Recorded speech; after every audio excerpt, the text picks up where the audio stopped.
Hey everyone, What If Fan here, bringing you another exciting part of What If transmigrated into One Piece and became a Marine. You can find the fanfic title and the original author's name on my Patreon page. Make sure to check it out and show them some love.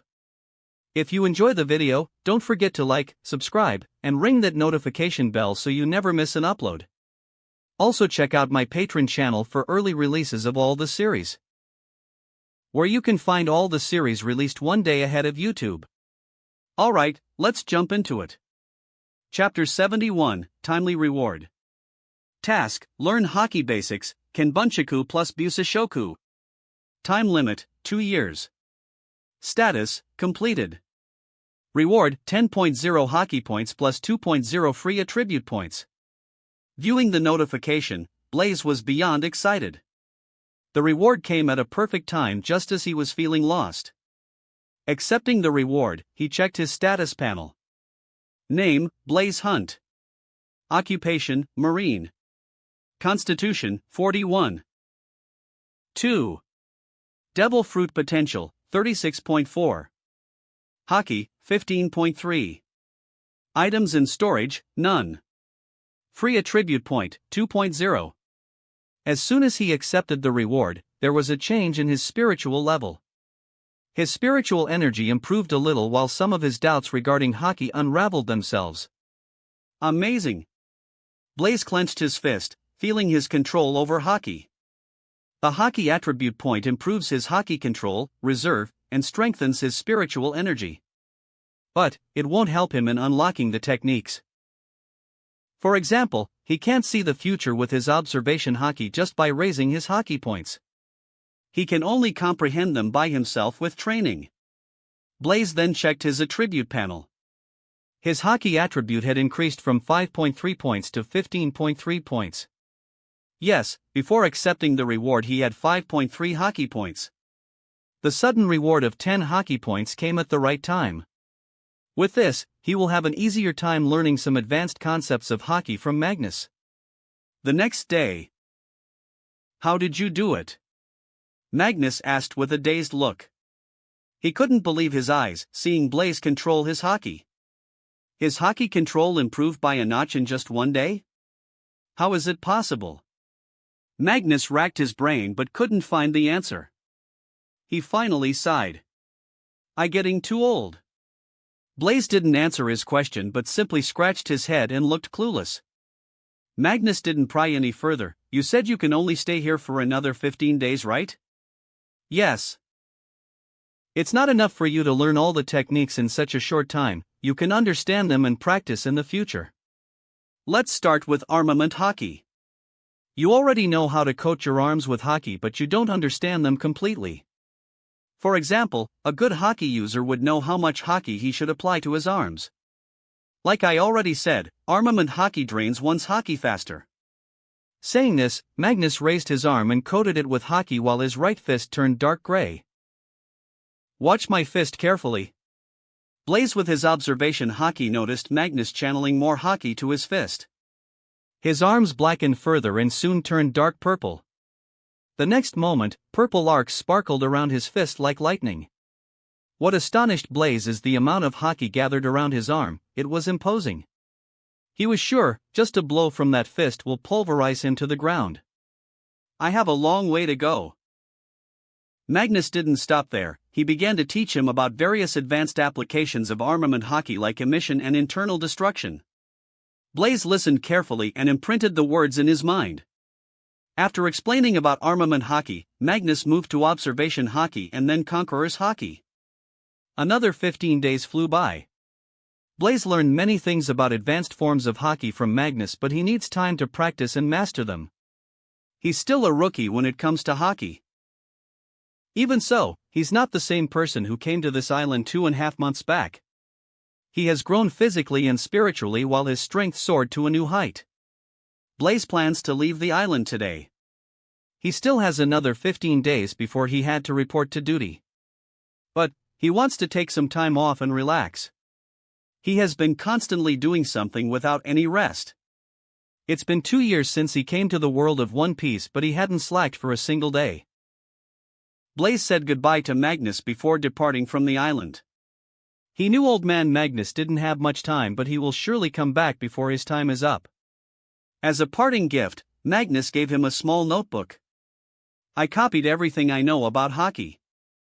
If you face any challenges in the future, you can take a look.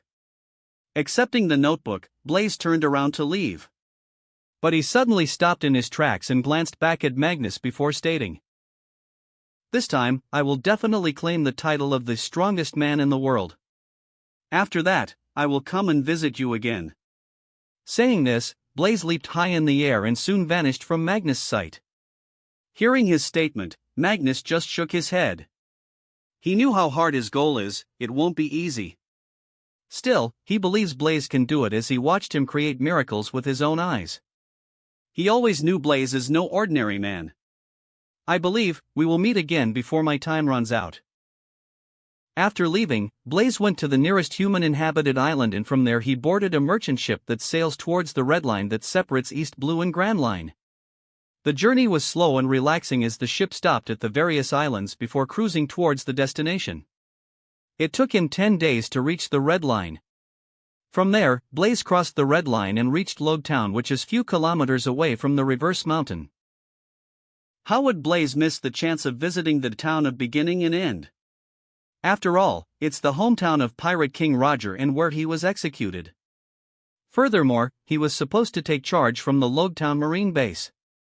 Regis was also here in the town, waiting for him. Chapter 72, Log Town. The year is 1511, with only 15 days past. The sky was cloudless and blue with the warm sunlight shining down at the Log Town. The temperature is not too hot, as the occasional sea breeze kept the climate under control. Blaze aimlessly strolled along the busy streets of Log Town. Aside from the common people, he noticed many pirates among the crowd who were stocking up supplies for the Grand Line journey. He didn't care about them since they weren't doing anything outrageous and minded his own business. He wants to buy some things of his own. Training equipment for practicing hockey, clothes, and a weapon. He had been thinking for some time now, it's time for him to pick a weapon. He's good at using his fists than weapons, but sometimes it's better to have a weapon. He would just practice in his free time, who knows, it may come in handy. Touring the town, he reached the execution platform, which is located at the center of the town. Even now, many people come from all over the world to visit this place. Gold Roger once stood at the pinnacle of this world. Without a doubt, he's the strongest person who had everything. If not for his sickness, even Whitebeard won't be his match. Blaze respects Roger's strength. He too will one day reach the pinnacle of this world. Turning around, he walked towards the arms shop owned by Ippan Matsu. It's where Zoro found the cursed sword Sandai Kitetsu in Yubashiri. Blaze wants to try his luck there as the shop has been in business for over 200 years. There may be a good weapon to his liking. It didn't take long for him to reach the arms shop. Unlike in the original timeline, the shop had a lot of pirate customers. He also noticed Ippan Matsu greeting everyone with a fake smile. Only after Smoker was put in charge of the marine base on this island, he barely had any customers. Shaking his head, Blaze entered the store. He used to have multiple pirate customers that were looking to enter the Grand Line. However, since Smoker was put in charge of the marine base on the island, Ippan Matsu barely had any customers. The shop mainly sells swords, antique and new. But they also sell other weapons like clubs, axes, flintlocks, rifles, armor, daggers, spears, and so on. The weapons in the East Blue definitely won't have good craftsmanship or made with fine materials, but it's more than enough for Blaze, who's buying a weapon to practice, not fight. Blaze casually strolled the store and looked at the weapons. He would pick and try a weapon if it grabs his attention. After testing all types of weapons, he liked the axes. Unlike swords that felt light and plain, he prefers axes that looked imposing and heavy. In a certain sense, Escaner's style influenced him, as both of them are users of Sun-type ability. So, Blaze thinks he would also look cool with an axe. But, the number of axes in the store was too few and he didn't like any of them. He called Ippan Matsu and told his requirement. He added a sentence at the end. Money doesn't matter. As soon as he said those words, Ipponmatsu's eyes shined and he quickly rushed inside the store. And he came after a minute carrying a dark silver-colored battle axe. Blaze liked the axe as soon as he laid his eyes on it. It was a double-edged battle axe with a 3-foot-long metal arm while the hilt had a leather grip. Receiving the axe, he held it in his hand. It was heavy but holdable in one hand and had good length. It felt perfect. How much? 1,000,000 berries. Blaze didn't waste time by bargaining, he directly placed 1,000,000 berries in the latter's hand and walked out of the shop. Though he's not rich, he had around 1.5 million berries on him. To him who pursue the pinnacle of strength, money is worthless. If he lacks, he can exchange merit points for some berries. Right now, he has no merit points on his name, but it can be used to exchange. If he's not wrong, 1 merit point equals 1,000,000 berries. As for Ipponmatsu, he stood stunned on the spot, clinging to the 1,000,000 berries in his hand. He's rich. It would be wonderful if I have a lot of customers like him. Blaze then moved on to buy other necessary things. After getting all the stuff, he went to meet Regis near the port as he plans to join back from today. According to Sengoku, he needs to report to the current Marine captain of Logtown base before taking charge. Now, he's just a lieutenant commander. Still, he got certain privileges as he's from headquarters. Even the Marine captain of the Logtown base won't dare to disrespect him. He found Regis at the dock. He wore a standard Marine Triton cap while his silver hair is pretty eye-catching. Captain Blaze. As soon as he noticed Blaze, he came forward and saluted formally. Waving his hand, Blaze commented, "When are you going to remove the honorifics? I am just a lieutenant commander. Just call me by my name. How's everyone in our old unit?" Blaze asked. All of them are assigned to different units, while some are transferred to New World. They are doing fine. Good. Blaze-san, are you plan on joining back today? Regis inquired while Blaze nodded. You just need to report your arrival to the Marine base, then we are good to go. Regis mentioned. Oh? That easy? Blaze raised his brows in surprise. Yes. I reported your arrival to the headquarters a few days back when you contacted me. So, everything is arranged before you came, including the crew and the ship. Is that our ship? Blaze gazed past Regis and noticed a small marine ship docked behind them. The ship's even smaller than a standard marine ship. Instead of saying a ship, it should be called a caravel since it's similar to Going Merry. Yes, Regis replied. Since you are a lieutenant commander, it's what we get. Blaze-san, it's not the worst, you should have seen the crew assigned to us, they are a hopeless bunch. Don't worry about it.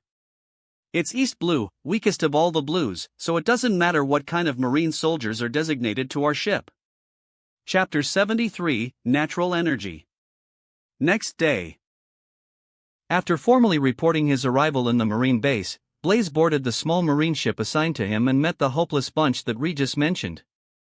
Including him and Regis, they were a total of 12 members and most of them are seaman-grade soldiers. None of them had a decent physique, bare-bellied, lanky, short, lazy, and unfit. This is Blaze's first impression. Well, it doesn't matter to him anyway. He didn't intend on catching pirates with them, he's going to spend the time here in training his hockey. His unit is responsible for roaming the East Blue and report to the base if they spot any pirate crew. Blaze left the crew management and ship navigation to Regis. He just wants to peacefully train without any distraction. Blaze then recollected the memories of events matching the current timeline, especially East Blue. If he's not wrong, Shanks will arrive at Fusha village in 1511, but it should be around the year end and he will stay there for nearly 1 year. He knew hockey users become stronger when battling against stronger opponents. As a powerful hockey user, Shanks will be a good sparring partner. But the problem is, Blaze didn't know how strong Shanks is. He needs to be mindful of this before approaching him.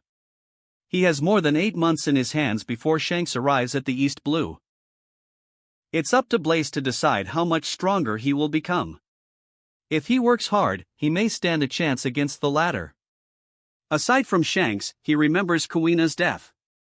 When she died in the original series, it's one of the saddest moments. He won't let her die this time with him here. Kuina's death will happen at end of 1513, he still has time to prevent that from happening. Next, Blaze contemplated how to increase his strength faster. The simple way is by completing system tasks or by finishing some achievements. His taskbar only had 2 tasks at the moment. Task: completely master Houshaku no Haki. Time limit: 2 years. Status: half awakened. Reward: 5.0 Constitution plus 5.0 Devil Fruit Potential plus 5.0 Haki Points plus 5.0 free attribute points. Task 2: One Punch Man Workout. Description: do 2,000 push-ups, 2,000 sit-ups, 2,000 squats, and a 30 km run daily for 750 days. Time: 750 days, 520/750. Reward: 5.0 Constitution plus 5. 0 Devil Fruit Potential plus 3 free attribute points. In the second task, he already completed 520 days of training while another 230 days still remain. He has the confidence to complete the One Punch Man workout task in time. As for mastering Houshaku Haki, he just needs a month or 2 as he already grasped it to a certain extent. Eager to master his Haki skills, Blaze began his training without wasting any time while his marine ship departed from the Logtown port. Days flew by. Blaze worked hard when it came to training, from early morning to night. He would start the day by bathing in the morning sun, followed by the One Punch Man workout. After that, he would train in his armament and observation Haki for the rest of the day. Past evening, he would meditate and train his Conqueror's Haki. His hard work and persistence didn't go to waste as his Haki kept on improving daily. After 4 months of continuous training, his armament Haki reached perfection. Now, he can perfectly coat his body with Haki. Not just his arms, he can imbue any part of his body with Haki. Not only that, but he can also control the amount of Haki. As for his observation Haki, he trained them with the help of others in his unit. Especially, Regis, he helped him a lot with blindfolded practice. Occasionally, Blaze would stop on uninhabited islands and train with the wild animals. There are even times he fought against the local sea kings and sea beasts. Observation Haki is primarily sensing one's intent or presence.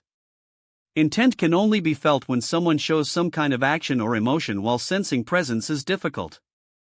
Presence or aura describes the person's nature, it also assists in ascertaining one's spiritual energy or strength. This ability allows anyone to see others, even if they are concealed from view or too far to see naturally. In Blaze's case, he can sense and feel others' heat. His observation Haki can cover a wide range, capture and distinguish others based on heat signature. As for the Houshaku, Conqueror's, Haki, he only mastered them after 4 months of training. He too didn't anticipate it would take this long, as he estimated he would master it in 2 months.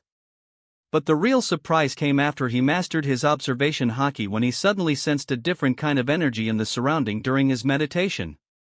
This is natural energy. Blaze felt it. Is it because I have a Senju constitution? Natural energy is a form of energy that exists in the atmosphere, generated by the world itself. It's not just unique to Naruto world. It's just other worlds hadn't discovered or learned a way to utilize natural energy. As for Blaze, even if he wants to, he doesn't know the way to utilize the natural energy. Just as he was feeling unfortunate, there was a change around him. Without him doing anything, the natural energy in the surrounding flew towards him and entered his body. They followed his breathing pattern and Blaze too noticed it. When he inhales, the natural energy flows into his body along with the air and leaves when he exhales. Not even a strand of it remained in his body after the process. It mystified Blaze. After analyzing a few times, he found the natural energy just flows in and out of his body and it didn't bring him any benefit. No. There should be something. Blaze knew very well about natural energy, as it's a powerful energy source present in the world. After experimenting for another 2 days, he finally noticed a difference, and it's a big one, as even he couldn't believe his eyes. Chapter 74, Increase in Strength. The change stems from his spiritual energy. Every time the natural energy flows in and out of his body, they influence his spiritual energy and enhances his constitution a little. It was minuscule when it comes to his constitution, but it had a tremendous impact on his spiritual energy. It may also be the reason for his abnormal hockey reserve. The reason why he was able to sense the natural energy now should be because of meditation. He had been meditating ever since he began to train in hockey. Of course, he can't absorb natural energy and generate Senjutsu chakra since he has no idea how to do it. But the surprise brought by natural energy is enough for him to be happy for days. Because his hockey points raise by 0.1 every day when he meditates by absorbing natural energy.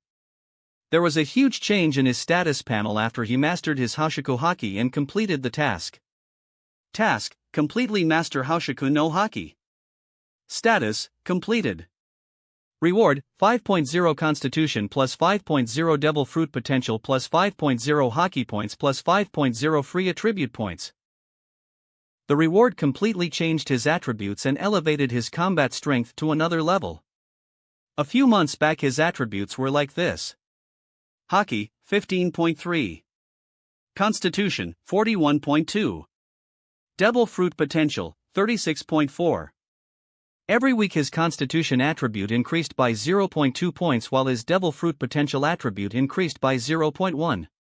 So, after 4 months, they were raised by 3.2 and 1.6 respectively. Combined with the reward, his Constitution attribute grew from 41.2 to 49. 4, just a little short of reaching 50 points while his Devil Fruit attribute increased from 36.4 to 43.0. As for his hockey, they rose by 0.5 every week in these 4 months due to his heavy training. They increased from 15.3 to 28.5, adding the reward. Blaze current status is as follows. Name: Blaze Hunt. Occupation: Marine. Constitution: 49.4. Devil Fruit Potential, 43.0. Hockey, 28.5. Free Attribute Point, 7.0. The effect brought by the natural energy is exceptional and a huge boost to him. It's just Blaze doesn't know for how many days this perk will work, as he knew this kind of thing won't be permanent. After some time, the effect natural energy had on his hockey will surely diminish. He needs to make complete use of it till it lasts. Suddenly, a notification sound buzzed in his mind, startling him completely. Blaze checked and was surprised to see a new task. The system issued a new task after a long time. Task: save Don Quixote Rocinante and kill Virgo. Time: none. Reward: 1.0 Constitution plus 1.0 Devil Fruit Potential. Viewing the system task, Blaze was lost in thought and recalled everything he knows about Rocinante in law. With his current strength, it won't be a problem for him to save Rocinante and kill Virgo. Hell, he's not even afraid of Doflamingo. But it's a different story if had to face all the members of Don Quixote pirates. He can only complete the mission covertly, but before that, he has other things to worry about. Aside from the fact the event will occur at 1511, he doesn't know the exact month and date. Furthermore, he just can't simply leave the East Blue and visit the North Blue when he's on duty. If he does that, then Sengoku may get angry this time, for real. He needs a reason to visit the North Blue. Since System released the task, there may be a reason. Let's wait. Blaze doesn't know how he would do in a real fight. He hadn't fought any hockey users after learning hockey. His body is itching for a fight. So, just the thought of facing Don Quixote pirates excited him. Another 2 months passed by. In these 2 months, the biggest improvement came from his spiritual energy as his hockey points rose gradually. They increased from 28.5 to 34.5. His Constitution attribute stopped at 49.8, showing no signs of growth during the last 2 weeks. After pondering for days, Blaze decided to use the free attribute points and raise them to 50. Boom! As soon as he did that, his physique had a huge invisible change. His hair grew longer while his eyes had a golden tinge around them. He grew taller, standing around 6.7 feet in height. His shoulders widened a little, muscles enlarged with perfect proportions, but there's no change in his lean frame. His build held explosive strength while the feeling of unprecedented power coursed through his body. Especially his vitality, his entire being brimmed with energy and life force. The rise in his physical strength enhanced his devil fruit potential and spiritual energy. Blaze thought in his head, how strong am I right now? Just as he was relishing the moment of power, Regis entered the cabin with a low knock on the door. But, he stood rooted on the spot noticing Blaze's change. How could a person change drastically in a single night? Regis was sure, Blaze looked normal last night. Blaze-san, what happened? Nothing, it was caused by a sudden increase in strength. Tell me. Blaze asked. Yes, snapping out of his thoughts and remembering his purpose, he quickly handed the Den Mushi to Blaze and said. Admiral Sengoku called, he wanted to have a word with you. Since you were busy in training, I didn't interrupt. Taking the Den Mushi, he dialed Sengoku's number. Puruparu, Puruparu, Puruparu. Kacha. Sengoku-san, Blaze here. Blaze brat. How's East Blue, is it to your liking? Sengoku spoke in a relaxed tone. I am bored as hell. I would be grateful if you send me to the New World, Sengoku-san. Blaze replied. Sending you to New World is the same as instigating a war. Sigh. It's too early for you to enter the New World and don't forget you are still under discipline. I. So, why did you contact me, Sengoku-san? Blaze asked. He has an idea why the latter called him. Is anyone near you? Blaze looked at Regis and the latter left the room without any noise, understanding the cue. Blaze then replied. No, you can talk freely. I want you to do something. Sengoku then explained the deal regarding the Op no Mi. I have intel that Don Quixote pirates will be there. I don't know how the trade got leaked. The truth is, I don't want to share about this mission too if not for my bad premonition. Hearing this, Blaze's lips twitched. Am I that unreliable? Yes. So, what do you want me to do? Nothing. I want you to monitor the island in secret and wait for my orders. Make note, this an unofficial request personally from me. If someone finds your whereabouts, there's a chance you may be directly dismissed from the Marines. Do I have to partake in such a risky mission? You don't want to? Sengoku asked back, knowing full well about Blaze's personality. In fact, Blaze didn't want to do this for just 2 attribute points when he can gain them by simply training in one place. And, the real troublemaker is Rosinante, godson of Sengoku. After thinking for a moment, Blaze decided to do it. Not for attribute points, but to save Rosinante. He wanted to see how the future will develop, once he changes them.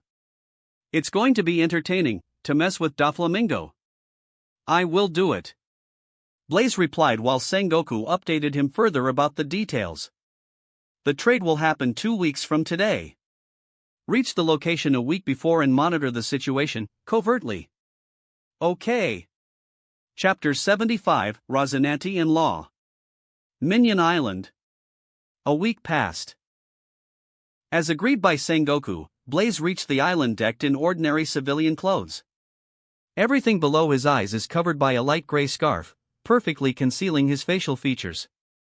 The entire Minion Island is overrun with pirates commanded by Diaz Barrels and was on constant lookout. He had to sneak his way in. Stepping on the island, Blaze's observation hockey covered the entire island and captured everyone's presence. He knew Rosinante would steal the devil fruit 3 days prior to the appointed date. So, he had to wait for another 3 days before Rosinante in Law arrives. The island had a snowy climate. It didn't take long for Blaze to find the ghost town where the Diaz Barrels hideout is located. He stopped some distance away from them and called Sengoku. What is it? Have you reached the Minion Island? Sengoku attended the call and asked in a low voice. Yes. I am near their hideout. Do you want me to get the devil fruit? I don't think it will be a problem. Blaze expressed his thoughts and asked. What? Why did you go there? Did anyone spot you? Sengoku quickly asked. Relax, Sengoku-san. Heaving a sigh, Sengoku stated, this mission had to be discreet, so don't do anything foolish. Maintain some distance and wait. Inform me if you find anything unusual. Okay. 4 days passed. Blaze got bored, waiting. Finally, his haki picked the presence of a figure rushing towards the mansion located at the top of the hill where Dia's barrel is. It's Rosinante. He then later creates an explosion around Diaz's place and blows up the mansion without making a sound. With his powers, Rosinante sneaked in without making a sound and stole the Opii no Mi without anyone noticing. He made fool of everyone with his devil fruit ability comb. Just as he rejoices getting the fruit, he accidentally slips on the snow and was circled by Diaz's men. Blaze saw everything, but he didn't rush to help as he knew Corazon will successfully escape. The explosion and fire caught the Marine's attraction. Vice Admiral Tsuru complained and informed Sengoku. As for Sengoku, he thought it was caused by Blaze and soon called him. On the other hand, Blaze knew why Sengoku was calling him. As soon as he attended the call, a roaring voice came. Blaze, didn't I tell you to stay put? It's not me. Someone stole the Opii no Mi from Dia's barrels and the commotion is caused by him. Blaze called responded. What? Who is it? Did you see his appearance? Yes, he had blonde hair. Blaze then described Rosinante's features and his devil fruit ability comb. On the other side, Sengoku clenched his fist. Rosinante, why? Don't tell me. He suddenly remembered the conversation he had with Rosinante and the child who suffers from a condition known as Amber Lead Syndrome. Everything became clear to him. Rosinante wants the child to eat the Opii no Mi. Blaze, I know him. He's a Marine undercover. Whatever happens, bring him back. Saying this, Sengoku ended the call. He didn't expect that Rosinante, who he considers his son, would betray him. Though, he had a reason it doesn't wrong the right. On the other side, Rosinante defeated the pirate minions and rushed towards Law's location. Blaze silently followed him. He didn't plan on seizing the Opii no Mi from the other party, as it will kill Law. He plans on intervening only after Virgo makes his appearance. Catching him red-handed will be fun. Rosinante force-fed the fruit to Law despite his protest. After that, Rosinante collapses face-first on the ground due to his injuries and assures Law that with the fruit he can cure himself.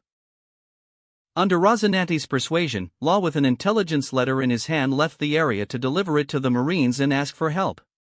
Blaze didn't go after Law and waited for him to come back as he knew he will. After around 15 minutes, Law came back carried by Virgo, who was shocked by seeing Corazon here. Rosinante was also surprised and accidentally revealed his voice to Virgo. Everything happened as Blaze remembers. Virgo, being suspicious of Rosinante's presence, decides to check the intelligence letter given to him by Law despite Rosinante's protest. After reading the letter, he delivers a vicious kick to Rosinante's face. Law tries to stop Virgo, but the latter was unfazed and grabbed him in a choking grip. Throwing Law away, Virgo once again focused on Rosinante. He was extremely angry as he knew if the Marine got the letter it would have ruined the years of planning made by the Doflamingo family. It's time to make my entry. Blaze thought and revealed his presence. Sensing his presence with observation haki, Virgo looked towards his direction and shouted, "Who?" Clap, clap. Blaze came forward, clapping his hands. Gazing at Virgo, he asked with a smile. Virgo, long time no see. How are you doing? Blaze. What is he doing here? He saw everything. Virgo muttered to himself and attacked Blaze without any compassion as a former comrade. Is this how you greet me, meeting after a long time? Blaze asked again, effortlessly evading Virgo's haki-powered strike. Before Virgo could attack again, a powerful blow came to his stomach. He blocked with his hands the attack, but Blaze's kick broke his haki defense and threw him back. The unforeseen development stunned both Rosinante and Law. Especially Rosinante, he didn't expect the all-powerful Virgo would be taken by a single blow. Taking advantage of the situation, Rosinante grabbed Law and tried to flee the area. But Blaze's next word stopped him. Don't bother. You can't run away from me. Furthermore, I was sent by Sengoku-san to bring you back. Now, create a noise field around the area. I don't want my fight to draw others' attention. Hearing the last part, Rosinante was shocked. How did he know about my devil fruit ability? Did Sengoku-san told him? Still, he did as Blaze asked since the latter is on his side. At that moment, Virgo recovered from the strike and got back to his feet. Blaze's strength completely caught him off guard and shocked him. The last strike is the best proof. His haki was completely overwhelmed by the other party. Virgo knew he isn't the latter's match. You have become stronger?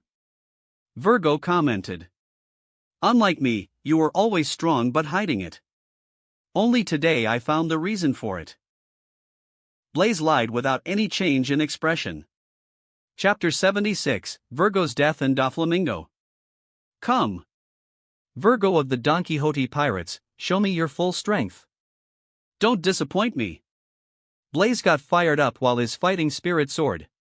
It's his first fight after learning haki, so it's understandable that he's a little excited. Disregarding the rifle, cloak, and his marine shirt, Virgo revealed his chiseled physique. Coating his entire upper body with haki, he rushed forward. Imbuing his arms with haki, Blaze faced Virgo punch. Both their fists collided in midair, creating a shockwave that swirled the surrounding snow and dust. Virgo was pushed back while Blaze was disappointed. He finds Virgo very weak. No, it's that he's weak I became strong. Blaze shouldn't compare the Virgo of current to his future self that appears 13 years later. He's definitely not as strong as he was shown in the Punk Hazard, as he's still young and growing. Still, Blaze wants to enjoy his fight, so he reduced the amount of haki that he channels to his arms while his observation perceived Virgo's movements. Unlike what he feared, the application of haki to his body came naturally. Blaze doesn't have to worry about how he will fare in a real fight. After exchanging a blow, Virgo found Blaze limited his haki to his level and he wasn't also utilizing his devil fruit power. I couldn't precisely gauge his strength, but he should be as strong as Daffy. His growth is unbelievable. I need to inform Daffy about him. I should have killed you at the training camp when I had the chance. Virgo suddenly stated. Pity. You didn't. Even if you tried, I don't think you may have succeeded. Blaze responded and punched at him. Virgo backed away from the strike and suddenly rushed off from the battle. Yes, he's trying to flee, but that's not his true intention. Before he could even get out of the noise wall created by Rosinante, a scorching beam hit both his knees, depriving him of his ability to walk. Virgo, when will you ever learn? All your actions are within my perception. Blaze shook his head. He then once again said, "Don't do it, otherwise, I will kill you." His words puzzled Rosinante and Law as they don't understand his words, but Virgo did. He was trying to reach his Den Den Mushi, but Blaze easily saw through him. How? How did you become so strong in a year? Virgo asked. You had mastered haki and become proficient in such a short time. Considering your physical ability and devil fruit power, your strength is only a little short of Admiral's. Virgo, I didn't know you were a talkative person. Blaze chuckled, but suddenly his eyes glowed in red while his expression changed a little. Kicking Virgo away, he noticed the Den Den Mushi in his place, but it was already connected to Doflamingo. When did he? Blaze was sure Virgo dropped the Den Den Mushi when his beams hit his legs. He didn't dial any number at that time. And he was monitoring his every move as soon as he appeared here. Then how? Blaze mused and got the answer. It should be when I first kicked him and told Rosinante to create the noise field. So, Doflamingo was overhearing the entire time. Virgo, you bastard. Blaze picked the Den Den Mushi from the ground and spoke, Moshi, Moshi. Rosinante and Law were tongue-tied beholding Blaze casually attending the call. Doflamingo's voice came from the other side of the receiver, who are you? Where's Virgo? Daffy. Virgo struggled to rise to his feet. He's a Marine. Before he could finish his sentence, Blaze flashed next to Virgo and kicked at his throat with hockey. As he couldn't react in time, the kick directly crushed his windpipe. Your subordinate is an unruly one, why can't he be just silent? Blaze spoke in a helpless tone. Oi, what did you do to Virgo? Doflamingo shouted. If something happens to him? Wait. He's struggling to breathe since I crushed his windpipe. If you have any last words, say to him. Blaze spoke and placed the den mushy next to Virgo. Virgo struggled for a moment and calmed down, accepting his fate. Impressive. Blaze praised Virgo's mental fortitude in his heart. Though he had crushed his windpipe, Virgo won't die easily. Even without breathing, he can stay alive for 15 to 30 minutes. Blaze doesn't have that luxury to wait. He needs to leave as Doflamingo already landed on Minion Island. Unlike in the original series, he doesn't know what happened here since Virgo hasn't informed Doflamingo anything yet. I am sorry, partner. Thank you for all your work. Go with peace of mind. Doflamingo expressed his heartfelt words to Virgo while the latter smiled a little. As soon as Doflamingo finished his speech, Golden Sword energy extended from Blaze's hand, and with a slight wave of his hand, it decapitated Virgo. There wasn't any hesitation in his actions. Silence followed. Doflamingo also heard the slight slashing sound. He knew Virgo was dead. Doflamingo then spoke to Blaze. From the conversation that you two had earlier, you should be someone Virgo's familiar with, maybe from the same training camp. Virgo once told me about an interesting Marine recruit that he met in the training camp with impressive talents and strength. Fufufufufu, that should be you right. Blocking the receiver with his hand, Blaze whispered at Law. Did you hear Doflamingo's laughter? It was hair-raising. Did he just try to joke with me in a time like this? Law was mystified and shocked by Blaze's nonchalance. Blaze then replied to Doflamingo.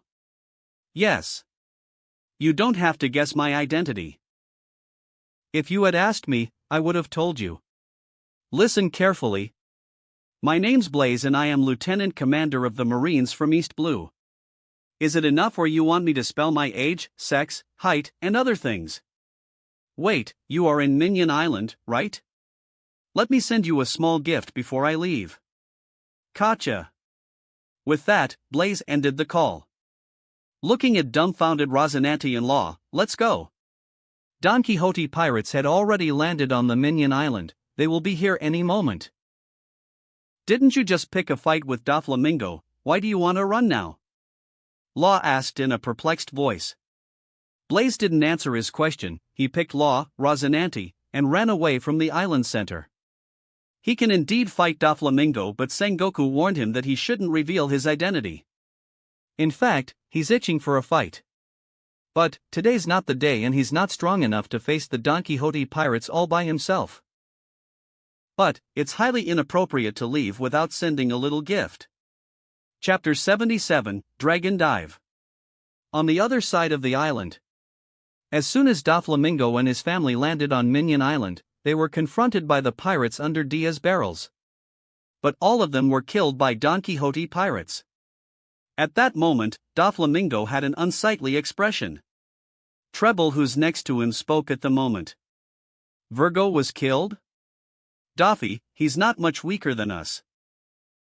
The one who killed him should be on this island. If we act together, we can kill him. Diamante uttered. Doflamingo spoke. Marines were waiting for us on Swallow Island. Someone ratted us out. Aside from everyone here, I only revealed my plan to Corazon. He's the mole. Rosinante was here. He should be with that Marine who killed Virgo. If he's here, then it means his aim is Op Nomi to cure Law's disease. Considering the earlier explosion, he already got it. What should we do? I'm going to create a birdcage. They couldn't have gone farther. Saying this, Doflamingo creates a birdcage that covers a large portion of the island, preventing anyone from escaping while controlling their every move. The Marines outside look in shock at Doflamingo's birdcage surrounding the town on Minion Island. With even greater shock, they see the pirates inside killing each other. On top of the hill, Diaz Barrels and his crew lay dead while Doflamingo stands in front of them, while the rest of the crew plunders the treasure outside as they search for Rosinante. Meanwhile, Baby 5 and Buffalo flew over the birdcage searching for traces of Blaze and Rosinante. At the same time, Rosinante and Law also witnessed the formation of the birdcage. Unfortunately for Doflamingo, Blaze had already left the range of birdcage. It should be Doflamingo's ability. "Thank God, we already escaped," Rosinante commented. Putting them both down, Blaze stopped in his tracks, understanding he's out of birdcage's range. "What happened?" Rosinante asked. "I'm going to send Doflamingo a small gift," Blaze replied and raised both his upwards. "I would recommend both of you to move away from me a little." "What are trying to do?" Rosinante asked, but he carried Law and retreated anyway. With his arms raised, Blaze took a deep breath. A faint layer of golden glow enveloped his entire body like a cloak while his eyes turned pure gold. "Ha!" Blaze cried aloud while his body erupted with terrifying heat. Channeling them to his arms, he lighted them towards the sky. In others' eyes, it looked like a huge golden pillar reaching the sky. Everyone gazed at the sight in awe, whether it's Marines, pirates, residents, or Don Quixote pirates. Only Doflamingo noticed the extraordinary power contained within that golden beam. It was terrifying, even he felt danger from that thing. "Who's doing it? Is it targeted at us?" Blaze didn't stop, his hands emitted the golden energy without a pause for nearly a minute, while everyone else noticed the anomaly in the sky. An enormous form took shape above the clouds, looming over the ghost town. From below, everyone could make out the shape. It was a shadow of a huge dragon. It terrified everyone on the island and the marine present outside the birdcage. Even Vice Admiral Suru, who was stationed at the Swallow Island, could see the form clearly. "That bastard Sengoku, what is he hiding from me? This level of power," she mutters, gaping at the golden dragon that exposed his head with the rest of its body still concealed by the clouds. Roar! With a huge roar, the golden dragon revealed itself, intimidating everyone present below. Meanwhile, Don Quixote pirates gathered outside the mansion atop the hill and looked at the golden dragon hovering directly above the birdcage. "Why do I have the feeling that the golden dragon is gazing at us?" Gladius muttered. Doflamingo and others grimaced, noticing the oddity. Currently, Blaze was looking at the Doflamingo and his crew through the golden dragon as he was directly connected to it. "I hope you like the gift, Doflamingo." Blaze smirked and attacked. The golden dragon let out another roar and shot towards where Don Quixote pirates were. "Fuck! It really is targeting us. Is it a devil fruit ability?" Gladius cursed. "Dragon Meteor Storm, Dragon Dive," it was Xeno Zoldic's ability from Hunter x Hunter. Instead of Nin, Blaze used his devil fruit power. Just as everyone thought the birdcage will hold it, the golden dragon made of energy suddenly shattered into arrows shaped like that of a small dragon and rained down from the sky. Though the ability isn't as exaggerated or as big as Xeno Zoldic's attack, it was enough to cover the hill where Doflamingo is. The sudden change caught everyone off guard.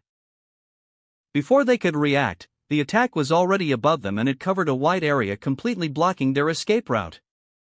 "Everyone take cover. Dodge the arrows, all of them are coated with hockey," Doflamingo told and shouted, "Pika!" Pika used his stone ability and merged with the hill below him. Taking control, the entire hill below him trembled. He soon wrapped Doflamingo and others with stone. The Don Quixote pirates disappeared as the stone closed completely. Just a second later, all the arrows descended upon the hill. They pierced the mountain without any resistance and demolished the entire area. Boom! The impact affected the entire Minion Island as everyone could feel the tremor below their feet. Dust and snow towered the entire island, screening everyone from seeing what happened. After a minute, the dust settled, revealing the scene that made everyone dumbfounded. The entire hill was gone, only stones and debris remained to tell there was once mountain here. The attack completed destroyed and razed the place to the ground. As for whether the Don Quixote pirates survived the attack, it was a big question mark. The overwhelming attack is the result of Blaze's Devil Fruit attribute point crossing the 40 bar limit. On the other side, ending the attack, Blaze dusted his hands and muttered, "That was satisfying, it helped me blew some steam off." Rosinante and Law were still looking at the missing hill where Rosinante stole Opopnomi from Dia's barrels. They couldn't believe their eyes, a single attack destroyed the entire mountain. "Is this it for Don Quixote pirates?" Rosinante mumbled. "Don't worry, your brother is still alive." Blaze walked forward and patted Rosinante's shoulder since Birdcage hadn't disappeared yet. In fact, none of the Don Quixote pirates died in the attack, except for Pica, who was heavily injured. Chapter 78. Back to East Blue. A little away from Minion Island. The Marines on the lookout ship looked at the complete devastation caused by the golden dragon that scattered into innumerable arrows and descended upon the ghost town hill. It was supposed to be the Diaz Barrels hideout, but now it's no more. What are we supposed to report? Hearing the report, Vice Admiral Tsuru suspected the attack is targeted at Don Quixote pirates as they are the ones who were last seen on the attack spot. But who did it?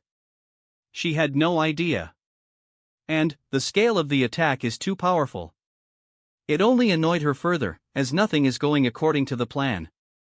It seems like Doflamingo knew about our ambush beforehand. He directly went to Minion Island. "Let's go there," Tsuru muttered and ordered her subordinate to steer the ship towards Minion Island. After pondering a moment, she called Sengoku and reported the entire incident. "Who are you? You aren't an ordinary Marine? Why, I haven't heard of you before." Rosinante gazed at Blaze in horror. "This guy is not simple." "You will, from now on," Blaze responded with a light chuckle. "Shall we go? Sengoku-san told me to bring you personally."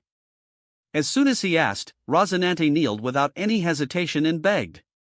"You can take me, but please let Law leave. Once the world government gets hold of him, they won't hesitate to sacrifice him for greater power. He's still young, I don't want him to be restrained." "You can take me, I will explain to Sengoku-san and accept whatever the punishment may be. Please, I beg you." Blaze looked at Rosinante and said, "I will let him leave if you agree to my condition." "What is it?" "I will accept anything. I want you in my unit," Blaze stated his condition. Rosinante's a knowledgeable person and his devil fruit is a rare one. Having him in his unit will help Blaze in the future. "No problem." Rosinante agreed. "Okay then, let's get out of here." "Your injuries aren't serious but they need treatment," Blaze said, eyeing the latter's wounds. Rosinante then crouched in front of Law and spoke, "Law, it's your chance. Go somewhere, far, far away. Nothing will bind you anymore, not the iron borders of the White City, nor your shortened lifespan. Nothing will restrict you anymore. You are now truly free. Live your life, we will meet again in the future." "No, Corazon. I don't want to." "Didn't you say we will travel the world, just the two of us?" Law cried. "I lied. The truth is I am a Marine, I can't abandon my duty." Rosinante smiled. "I know. I hate you." Law thought in his heart. Blaze knew it won't end if he doesn't take the initiative, so he picked Rosinante by his collar and flew away from the island. Law tried to chase after him but he was left in the dust. "Law! Live well!" Rosinante yelled and closed his eyes. If nothing goes wrong, Law will follow the original path. He will reach Swallow Island and would meet Beepo. On the other side of the island, Don Quixote pirates met the Vice Admiral Tsuru unit. They were already battered badly. It's their worst day ever since the Don Quixote pirates were formed. Even now, they don't know who attacked them. If not for the fact most of them are strong and had several devil fruit users, the attack could have exterminated them. Still, to defend them from Blaze's attack, Pica was injured heavily. 2 of the arrows pierced his body, one to his leg and another to his left shoulder. To their bad luck, just after they left the area they met Tsuru, the most dangerous enemy to face at the moment. Even so, they somehow escaped the island with injuries. All this ruckus caused Vice Admiral Tsuru to grunt. She failed in her mission to ambush and annihilate the Don Quixote pirates in one fell swoop. As Doflamingo's ship disappeared from her view, she called Sengoku and recounted everything that happened here. Nothing went as they planned. Hearing the report, Sengoku had a blank look on his face. He sank back into his chair, rubbing his hands down his face in frustration. The mission failure didn't affect him as much as Rosinante's betrayal. Sighing, he dialed Blaze's Den Den Mushi. After a few rings, Blaze answered. "Hello? Did you attack the Doflamingo pirates?" Sengoku asked. "Yes. It looks like your strength improved further. What happened there?" Blaze patiently explained everything, from Rosinante stealing the devil fruit, Virgo's espionage, Doflamingo's plan, and so on. As for Opop no Mi in law, Rosinante said that he will explain to Sengoku himself. So, Blaze left the part to him. It's his responsibility after all. Is Rosinante there? Yes, Blaze replied. I want to have a word with him in pirate, Sengoku asked. Okay, I will leave the Den Den Mushi to him. Saying this, Blaze gave the dial and walked away. After 15 or so minutes, Rosinante came back resolving the matter with Sengoku. Blaze doesn't know what he said, but Sengoku let him off the hook. As for Blaze's request of placing Rosinante in his unit, he agreed. Blaze, be careful. Doflamingo will definitely come looking for you since you killed Virgo, one of his executives. Good. I am getting bored in East Blue. When will you learn? Doflamingo isn't your ordinary man, he has a lot of connections and influence in the New World. Sengoku lectured. Hi. Hi. Don't worry, Sengoku-san. Blaze ended the call. After treating Rosinante's wounds on the nearby island, they returned to East Blue the next day. Chapter 79, Fusha Village. East Blue. The reward for saving Rosinante and killing Virgo directly improved his constitution and devil fruit attributes by 1. Blaze checked his status panel. Name, Blaze Hunt. Occupation, Marine. Constitution, 51.1. Devil fruit potential, 44.9. Hockey, 35. Free attribute point, 6.8. He was satisfied with his attributes. Unlike anything, Blaze wants to raise his hockey points as he knew its importance better. It doesn't matter how powerful his devil fruit is if his hockey isn't strong enough, he would be easily overwhelmed by his opponent who has powerful hockey.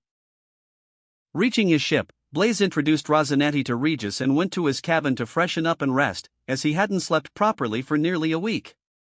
Next day, Blaze's marine ship was anchored near an uninhabited island. The island is a medium-sized one with dense forest and small mountains with a lot of wild animals. Blaze's powerful hockey kept the animals far away, none of them dared to approach anywhere near him. Right now, he's practicing the advanced form of armament hockey, emission. Projecting the hockey burst from his body without a medium. This method allows the hockey user to damage or repel their target without making direct contact or using brute force. But, this method is a lot harder to master than Blaze thought. It needs training and countless years of experience in using hockey. Thanks to the notes written by Old Man Magnus, he practiced without giving up even though he failed to master it. Aside from practicing armament hockey, he focused on observation hockey too. With Rosinante's devil fruit ability, he was able to improve them further. With no sound in the surroundings, he trained to sense others' presence and intent. It helped him in developing his observation hockey. Blaze also shared different ideas of how Rosinante can develop his devil fruit ability and incorporate them in a fight. It's a wonderful ability if used properly. He then began to teach hockey to both Regis and Rosinante. He trained them the same way how he learned from Old Man Magnus. But, it was fruitless as they failed to sense the spiritual energy even after days of practicing. As Magnus said, not everyone is suitable to learn this method. Since they weren't able to feel the spiritual energy, Blaze then switched to a different method. To any beginner, sensing spiritual energy via observation hockey is simple. Because it's easy to awaken an observation hockey in a forced manner, unlike armament hockey. So, Blaze trained their observation hockey. 10 days passed. Nothing changed. East Blue was calm as always, even sighting pirate is a rare thing. Blaze told his unit to let the ship sail towards the Dawn Island where Goa Kingdom is located. It's around this time that Shanks comes to the Fusha village. And, Blaze also wants to see Luffy, the future pirate king of the sea. There's also Makino and the mayor of the village, Whoop Slap. His ship reached the Fusha village, but Blaze doesn't want the others to know that he's a marine as it would affect his plan with Shanks. So, the marine ship was docked in the remote area of Dawn Island while Blaze traveled to Fusha village by foot. The Fusha village is the same as he had seen in the series, resembling a typical rural community, with rustic wooden houses, docks, and a few windmills. It is located to the east of the Goa Kingdom capital and is unknown to many, but the entire town is filled with energetic and cheerful people. Blaze sensed a lively environment around the village. Just as he walked into the village, he noticed a bar, Party's Bar. A smile surfaced on his face seeing the bar. In the entire One Piece world, this place is a little special. Because in a way it's where the series starts. As he was decked in ordinary clothes, no one noticed his presence. Blaze then casually strolled into the bar and looked around for a seat. Since it was noon, the bar was half occupied and the smell of wine permeated the entire place. It was noisy as most of the customers are local residents. Occupying a seat, Blaze waited. Within a minute of his arrival, Makino came to ask for an order. Like in the series, Makino seemed very kind. Since it's only 1511, he looked young with brown eyes and dark green hair that goes up to just above her shoulders. "Mister, I haven't seen you here before? Are you new to our village?" Makino asked with a smile. The youngster before her looked the same age or even younger than her, but his temperament is vastly different from anyone she had ever met. He looked positive and trusting with a smile at the corner of his lips. And, the way that he looked at her was as if he was familiar with her. "Why is that so?" "Yes, I will be around here for a while," Blaze replied. "Oh. What do you want to have?" "We have." Makino listed the items available in the bar. Ordering a bottle of wine and a meat dish, Blaze looked around. He didn't see Luffy's figure anywhere in the bar. "So, he's not here, huh?" After finishing the drink, Blaze left the bar after saying goodbye to Makino. "I will see you tomorrow, Lady Makino." As soon as he came out of the bar, he heard a voice. "Oi Luffy, don't run around. You are going to fall." A little figure ran towards the bar while an old figure chased after him. It was Child Luffy and the mayor of the village, Whoop Slap. Without minding his presence, Luffy got past him and entered the bar while the mayor noticed his figure. "You are?" "My name's Blaze. I am new to this village." Blaze smiled. "Oh." Mayor then suddenly frowned. "You aren't a pirate, right?" As a mayor of the town, he needs to be wary of strangers. Even though Fusha village is a remote town, some pirates and bandits will come here occasionally. "Ha, I am not a pirate. You can consider me as a bounty hunter. If you spot any pirates, just notify me, I will take care of them." "See you, Mayor Whoop Slap," Blaze laughingly replied and walked away. Chapter 80, Red-Haired Shanks. A week passed since Blaze arrived at Fusha village. He stays in the village most of the time, but at night he would return to his marine ship to rest. In the daytime, his unit roams the sea around Dawn Island under his orders. He wants to know the next minute Shanks enters the territory of Dawn Island. He can simply wait in Fusha village for him to arrive, but he can't fight Shanks here, it will only lead to destruction. In this 1 week, he befriended the people in the village like Mayor Whoopslap, Makino, Luffy, and others. Especially Luffy, the kid is too naughty, rebellious, and had no respect for others. Mostly, it's Makino and Whoopslap taking care of him. Both Blaze and Luffy sat in Makino's bar chatting.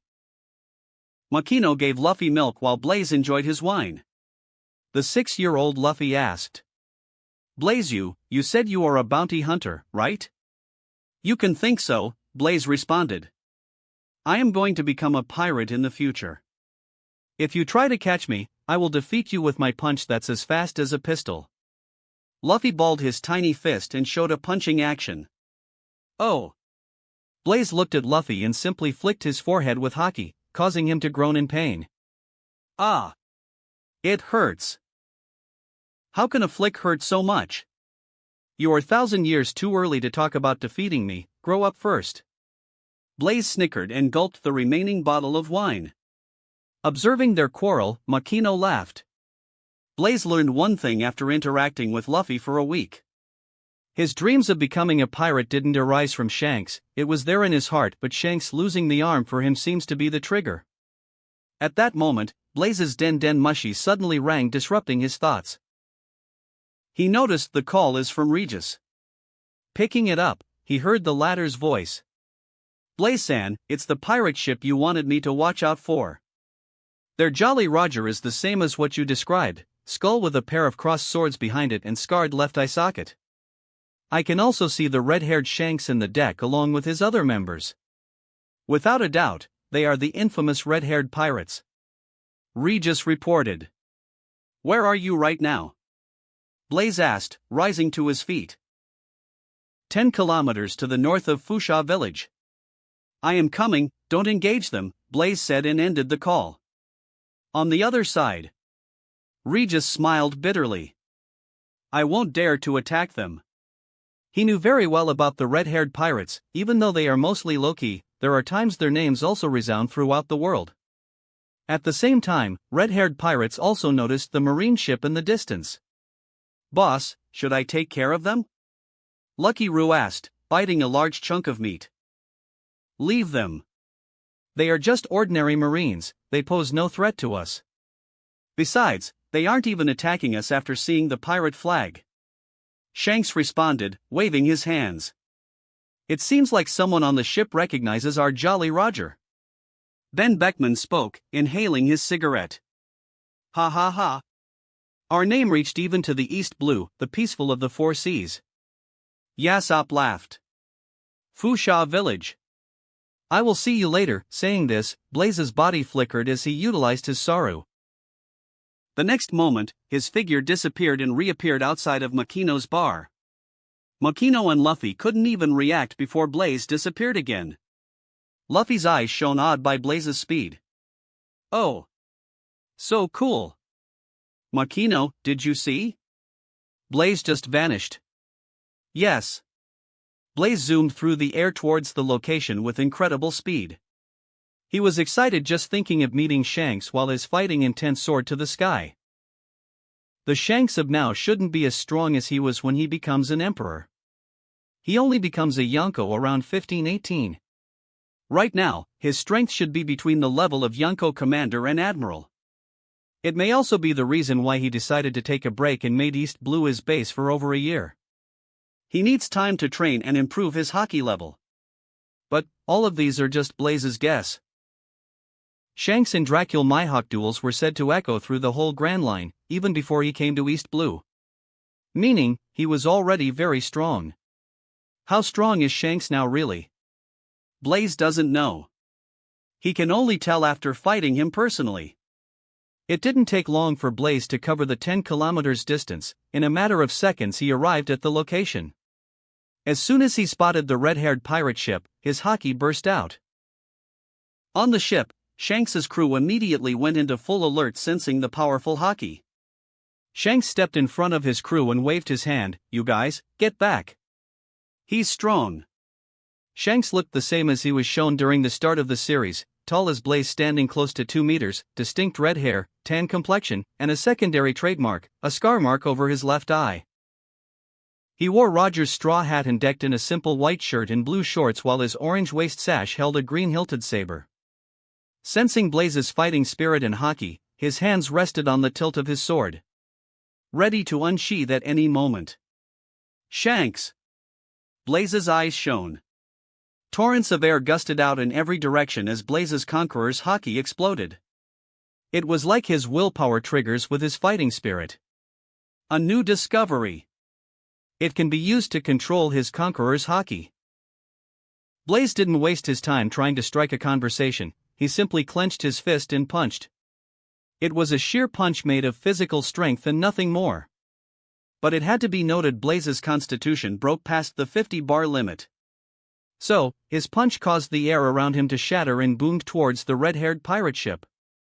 Shanks unsheathed his sword and slashed at the incoming attack. His blade shot a half-moon-shaped arc made of sharp wind current. Boom! At the moment both the forces collided, the space around them began to tremble while the sea below them parted by the sheer force of the impact.